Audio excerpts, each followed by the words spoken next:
Here's Elizabeth Warren. Cut 14, go. Let me start at the end. Yes, we should be worried about war. The principal job of the President of the United States is to keep America safe.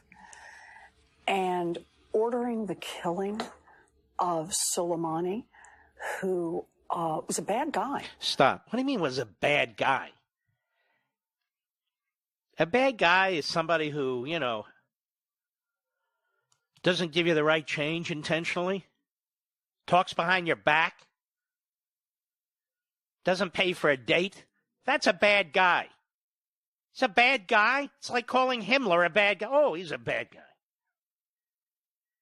This is such a stupid human being. It's not even funny. Yeah, he's a bad guy. He's a bad guy. Go ahead. A high-ranking Iranian government official has not made America safer. Yes, it has. What are they talking about? That's like taking out Yamamoto. And I've talked about that over and over again. Doesn't make America safer, you just pissed off the Japanese. What kind of people are these? What kind of rationality is this? They're so hungry to be president of the United States? Well, the good news is they're destroying themselves. The media have destroyed themselves. The Democrat Party as an institution, whether they win elections or not, has destroyed itself. As an American institution, anyway. And now these candidates individually. Now listen to this one. Allison Camerata at CNN. Cut 15, go. Vice President Mike Pence just said, Dana, he just said on a different morning show that they have the intelligence to support that Iran fired those missiles intending to kill Americans. How can we trust what he's saying there, since they have presented none of the intelligence to the American public? Now listen to this. Listen to this. Is this a news reporter? Or just a moron? This is incredible to me. Go ahead. I've seen it dismiss the intelligence as being woefully scant. This is an ignoramus who's giving her opinion. She has no news to offer whatsoever. None. Why should we trust the vice president? Why should we trust the vice president? And I think the most outrageous thing today was Nancy Pelosi. Truly the most outrageous thing that I've ever heard come out of the mouth of a Speaker of the House. That's for sure. That's for sure. This moral relativism demonstrates that she has no moral core whatsoever. I'll be right back. Mark Levin. I want you to listen to Joe Biden in Iowa this week. Now, they have Elizabeth Warren. She wants federal zoning. I told you this day was coming. Can't build a home or a business unless it's carbon neutral. That's an impossibility. There's no such thing. Even if you were living in the desert, in a tent, that tent, what goes on in that tent isn't carbon neutral because you're exhaling when you breathe. Anyway, Joe Biden this week in Iowa. Hat tip to Americans for tax reform. They've got all kinds of things, ladies and gentlemen, they want to ban from your lives. Because that's what tyrannies do. Cut 18. Go. I agree with you 100%. We should not be allowing plastic. And what we should do is phasing it out. Phase out plastic bags. A government that has the power to phase out plastic bags has the power to destroy your life. Where did the government get the power to phase out plastic bags? You don't want to know where it got the power? From the Supreme Court in the New Deal.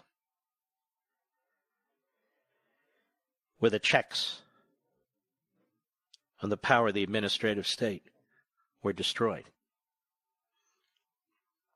Franklin Roosevelt. The great Franklin Roosevelt. So he was asked, because in Kenya, we are trying to clean the environment. No plastic bags. You go with your own bags. And then Biden says again, go ahead. I agree with you 100%. We should not be allowing plastic.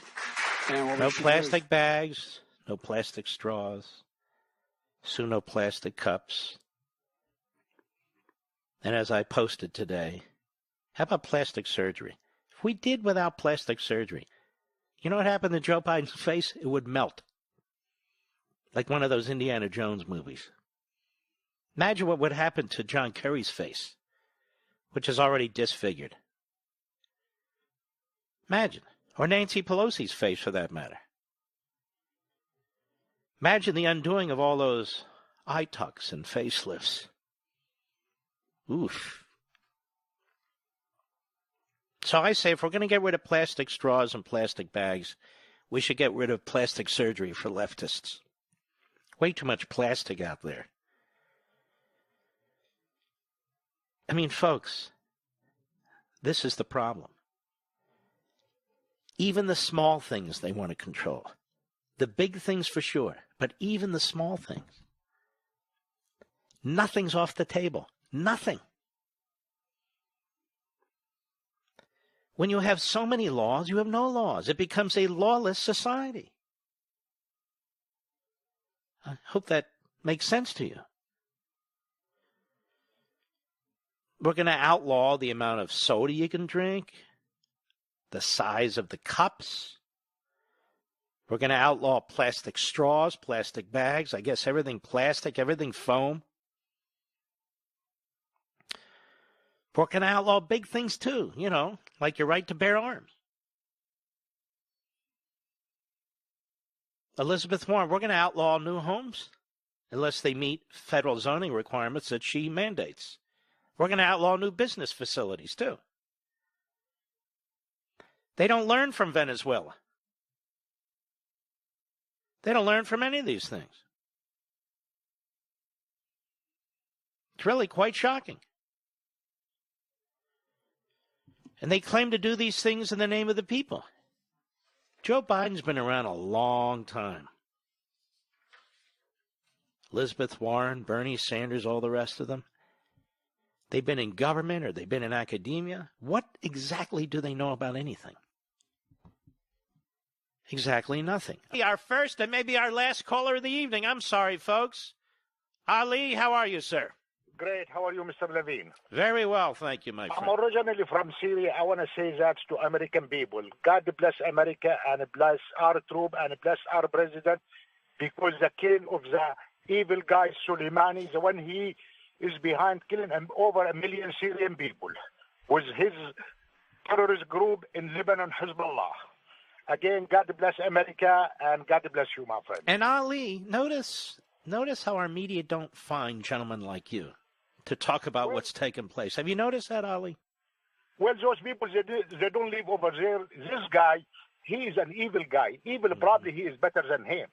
He brought, devastation to Syria, to Yemen, to Lebanon, everywhere in Middle East. Who is that? Who is that? In Lebanon. In Who did Syria, that? Who did that? Soleimani. Yes. So tell me, why don't they tell the true story of Soleimani on CNN and MSNBC and the rest of the media? To go to Aleppo, my friend, and go to surrender Damascus and go to his terrorist group. To be honest with you, I was in Syria 2 months ago after 9 years of the war. My friend, I can't see a crowd. Get Ali's phone number, Mr. Call Screener. We'll call him tomorrow and bring him back. Ali of Houston, the great KTRH. We salute all you heroes out there. I want to thank you, my beloved audience. I am your voice.